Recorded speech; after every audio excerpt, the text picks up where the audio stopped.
علی بھائی، اس میں فرقے واریت میں پھنسے رہنے کی شاید یہ بھی وجہ ہے جو عام طور پہ یہ حدیث سنا رہے ہوتے ہیں، اس کی بھی وضاحت کر دیں آپ، جو مشکات میں ہے کہ اصحاب النجوم، میرے اصحاب جو ہیں وہ ستاروں کی مانند ہیں، ان میں سے کسی بھی ایک کی پیروی کر لو گے تو ہدایت پا لو صحابہ گے۔ کی پیروی تو یہ کر کو نہیں رہے، یہ کس منہ سے یہ پیش کر رہے ہیں؟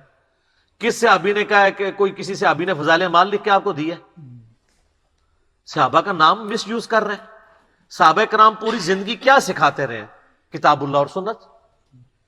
اگر اس روایت کو کوئی لینا بھی چاہتا ہے، اگرچہ اصول محدثین پہ ضعیف ہے، لیکن اپنی تھیم میں تو ٹھیک ہے کہ صحابہ کرام نے جو دین امت کو دیا ہے، بشرطے کہ اس میں دوسرے صحابہ کا اختلاف نہ ہو، اجماع امت ہو، تو ایک صحابی بھی ہمارے لیے حجت ہے۔ ہمارا تو دین کھڑے ہی صحابہ کرام اور اہل بیت کے اوپر ہے۔ ہم صرف حدیث مرفوع کو تو حجت نہیں مانتے، حدیث موقوف کو بھی مانتے ہیں۔ بلکہ میرا ایک کلپ بھی ہے یوٹیوب کے اوپر کہ کیا صحابہ کرام کے اقوال بھی حجت ہیں، وہ آپ ذرا کلپ دیکھیں۔ میں نے ثابت کیا ہے کہ اگر صحابہ کرام کے اقوال اور اعمال کو نکال دیں تو آپ کے پاس دین مکمل ٹرانسفر ہی نہیں ہوا ہوا، کیونکہ کئی مرفوع احادیث نبی علیہ السلام کے ریفرنس سے جو بیان کی جاتی ہیں وہ اصول محدثین پہ ضعیف ہیں، لیکن وہی حدیثیں صحابہ کرام کے اقوال کے طور پہ صحیح سند سے آتی ہیں تو ہم اس کی وجہ سے اس کو بھی ایکسپٹ کر لیتے ہیں۔ مثلا یہ روایت ضعیف ہے طبرانی کے اندر کہ نبی اسلام نے فرمایا کہ علی کی وجہ سے دو فرقے گمراہ ہوں گے اور علی کی وجہ سے دو فرقے دوزخ میں جائیں گے، ایک ان کی محبت میں غلو کر کے، ایک ان کی دشمنی میں۔ لیکن اس کو سپورٹو موقوفاً مولا علی کا اپنا قول ہے فضائل صحابہ احمد بن حنبل کی کتاب میں کہ میری وجہ سے دو فرقے گمراہ ہوں گے، یعنی میری وجہ سے یہ نہیں کہ میں ان کو گمراہ کروں گا، مراد یہ کہ مجھے تختہ مشق بنائیں گے، جس طرح کرسچنز نے حضرت عیسیٰ علیہ السلام کو تختہ مشق بنایا ہے۔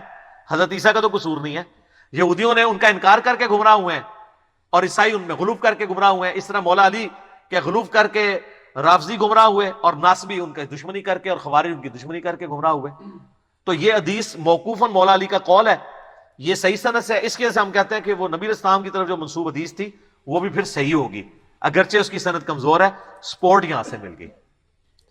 کئی چیزیں ہیں جو ہمیں صحابہ کرام کے اعمال اور اقوال سے ملتی ہیں جو نبی علیہ السلام سے ثابت نہیں ہوتی ہیں۔ سنن دارمی میں حدیث ہے، ابن عباس کہتے ہیں کہ جو شخص صبح کے وقت سورہ یاسین پڑھ لے، شام تک اللہ تعالیٰ ہر عمل میں اس کے لیے کفایت کرے گا، اور جو شام کو پڑھ لے صبح تک کفایت کرے گا۔ یہ واحد حدیث ہے سورہ یاسین کی شان میں، باقی سب کمزور ہیں۔ اچھا، اسی طرح کی ایک حدیث سنن دارمی میں نبی علیہ السلام کی طرف سے بھی ہے، وہ انتہائی کمزور ہے، یہ صحیح ہے۔ پھر ہم کہتے ہیں اچھا یہ ابن عباس کا جو قول ہے نا، اس کا مطلب ہے کہ نبی علیہ السلام نے بھی یہ فرمایا ہوگا، کیونکہ ابن عباس اپنی مرضی سے یہ بات نہیں کر سکتے تھے۔ اس میں ہو سکتا ہے شیطان آپ کو وسوسہ دلائے کہ جو ہماری حدیثیں ضعیف کی ہوئی ہیں انہوں نے، ہو سکتا ہے اس کی کوئی صحیح سند بھی ہو اور وہ بھی گھوم گئی ہو۔ نہ نہ نہ، دین کی حفاظت کی ذمہ داری کس کی ہے؟ اللہ۔ اللہ کی۔ اللہ گھمڑ نہیں دے گا، کبھی وہ مولا علی کے اقوال کی شکل میں جمع کروا دے گا، کبھی سیدنا ابوبکر کی شکل میں، کبھی سیدنا عمر کی شکل میں۔ دین گھومے گا نہیں، کیونکہ اس کی حفاظت آپ کے مولویوں کے ذمہ نہیں ہے، اللہ کے ذمہ ہے۔ وہ گھومی کوئی نہیں ہے، وہ آئی کوئی نہیں۔ سر انگور کھٹے ہیں، ٹھیک ہو گیا؟ تو سر ایک دفعہ پھر جھوم جھوم کے گئے کہ مرنے سے پہلے اے مسلمان کر لے اس پہ غور، کتابوں کا خدا اور ہے، بابوں کا خدا اور۔ علی بھائی، اگلا سوال یہ ہے کہ حضرت عائشہ جو حدیث بیان کرتے ہیں مشکات میں کہ حضرت عائشہ رضی اللہ